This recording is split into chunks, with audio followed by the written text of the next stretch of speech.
Bugun biz sizlar bilan nafas shovqinlari haqida gaplashib o'tamiz.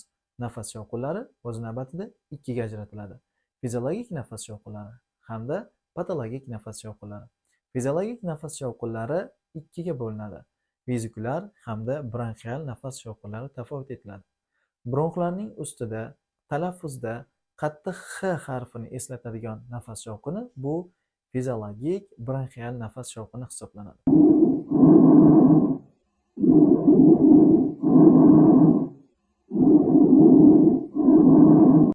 O'pka to'qimalari yoki ko'krak qafasining ustida auskultatsiyada eshitiladigan talaffuzda F tovushini eslatadigan nafas shovqini bu vezikulyar nafas shovqini hisoblanadi.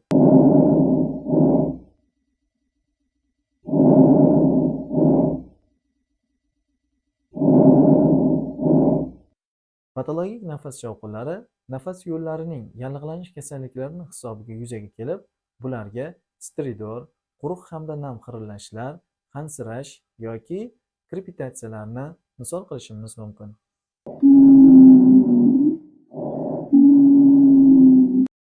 Toifa savollariga mana shunday video hamda audio javoblarni olmoqchi bo'lsangiz, bizga murojaat qiling. Biz siz bilan albatta bog'lanamiz.